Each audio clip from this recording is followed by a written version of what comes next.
Kampanye baru saja berakhir. Senin lusa kita ramai-ramai akan mengikuti pemilihan umum legislatif. Meski telah berlalu masa kampanye yang cuma 21 hari itu, menyisakan sebuah berita yang menarik. Masa partisan ternyata banyak yang bertanya, kenapa si Ratu Ngebor tidak ikut tampil menjadi jurkam atau sekedar menghibur para peserta kampanye. Padahal artis-artis dangdut seperti Iis Dahlia, Cici Faramida, Anissa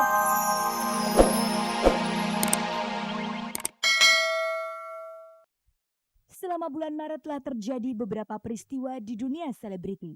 Ada berita bahagia seperti kelahiran dan perayaan ulang tahun.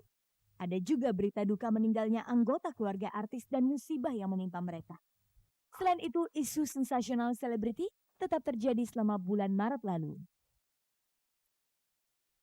17 Maret kasus perseteruan artis Primus Yustisio yang berkonflik dengan produser Gop Samtani mencuat.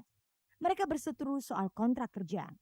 Di waktu yang sama, produser Leo Sutanto memberikan klarifikasi atas dirinya yang disebut-sebut berkonflik soal kontrak kerja dengan artis remaja Marshanda.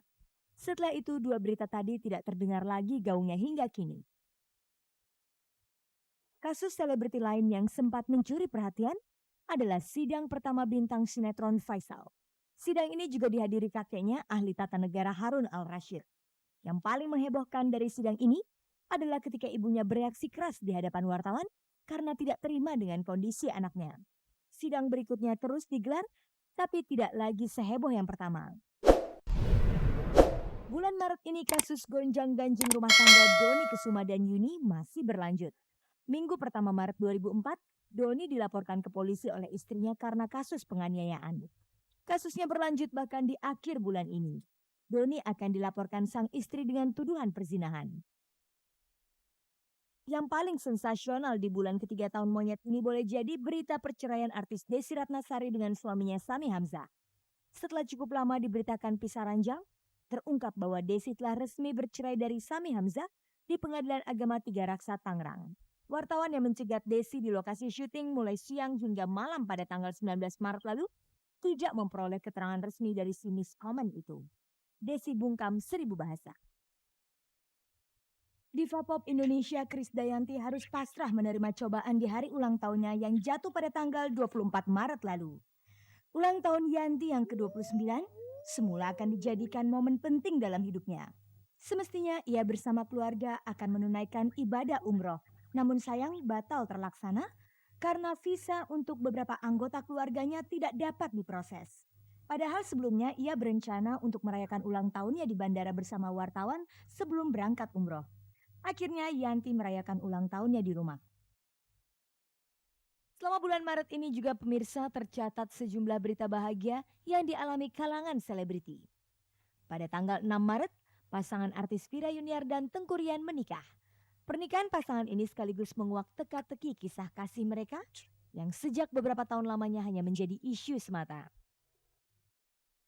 Pasangan lain yang menikah diantaranya vokalis grup band netral Bagus dengan kekasihnya Lia Maharani. Tapi sayang di hari bahagianya itu, mantan kekasih Bagus Desi Fitri mengaku telah dikecewakan oleh Bagus karena tidak diundang di pesta pernikahannya. Penyanyi Rosa dan drummer Padi Yoyo akhirnya menikah. Pada tanggal 16 Maret mereka melangsungkan perkawinan di tanah kelahiran Rosa di Sumedang, Jawa Barat. Berita bahagia juga melanda artis Moza Pramita di bulan Maret ini. 16 Maret lalu, Putri Dewi Motik Pramono itu melahirkan bayi pertamanya yang diberi nama Malik Arifin Siregar. Dan pemirsa, berikut ini adalah berita duka yang terjadi selama bulan Maret dan menimpa kalangan selebriti kita. Istri pelawak Doyok Saidah binti Amang akhirnya menutup mata untuk selama-lamanya setelah tidak kuasa menahan penyakit kanker rahim yang mendera selama 2 tahun lamanya. Ida, begitu biasa ia disapa, wafat pada tanggal 9 Maret lalu.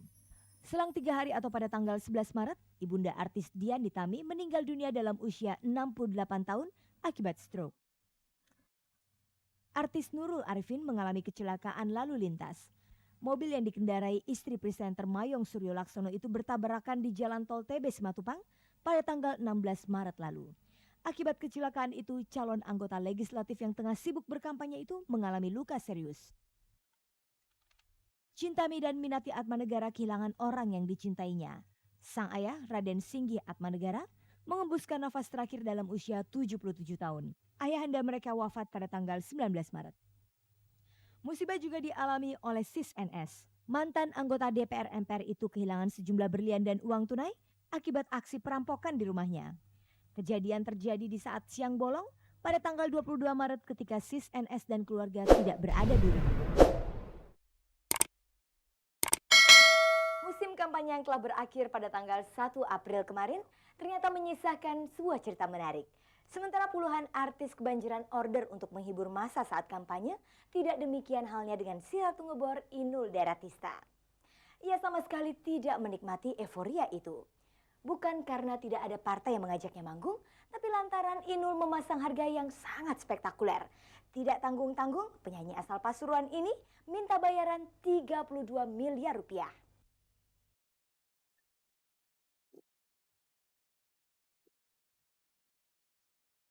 Kampanye baru saja berakhir.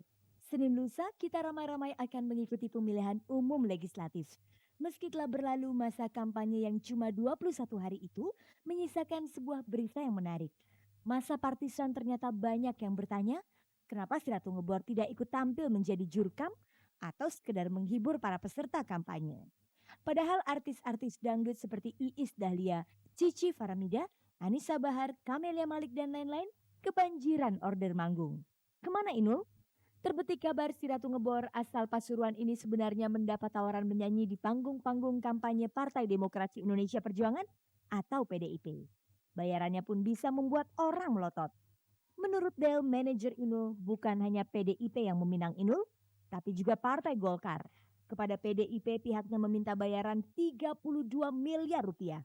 Dalam negosiasi awal, Partai Moncong Putih itu berani membayar 15 miliar rupiah. Jumlah itu menurut Del masih lebih rendah ketimbang partai berlambang pohon beringin yang mengajukan tawaran 20 miliar rupiah. Sumber cek dan dicek di PDIP menyebutkan partai itu akhirnya mengajukan penawaran honor sebesar 25 miliar rupiah. Sampai di sini negosiasi menemui jalan buntu. Inul pun menampik pinangan si banteng bermoncong putih. Bagaimana manajemen Inul bisa menetapkan angka sebesar 32 miliar rupiah? Kata Del, jika Inul menerima kontrak dengan PDIP, berarti dia menutup kemungkinan untuk bisa dikontrak partai lain paling kurang untuk kurun waktu 5 tahun ke depan sampai pemilu 2009. Sebab dalam kampanye kemarin, Inul bakal dijadikan ikon partai yang harus meneriakkan yel-yel untuk memilih partai yang mengontraknya. Itulah sebabnya angka itu hitung-hitung sebagai kompensasi atas hilangnya kesempatan Inul untuk meraup keuntungan dari partai lainnya. Ternyata manajemen Inul pinter matematika juga.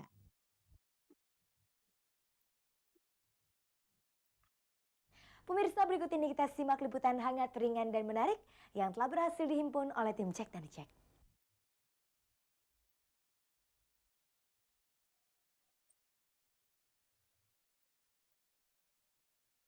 Bertepatan dengan hari ulang tahunnya yang ke-40, Jumat 2 April kemarin Maya Rumantir melangsungkan pernikahan dengan Takala Gerald Manumpak Hutasoit di Gereja Kristen Indonesia Pondok Indah, Jakarta Selatan.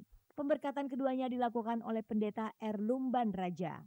Resepsi pernikahan digelar di Jakarta Convention Center Jumat 16 April. Pernikahan itu menguak tabir misteri kehidupan pribadi Maya Rumantir.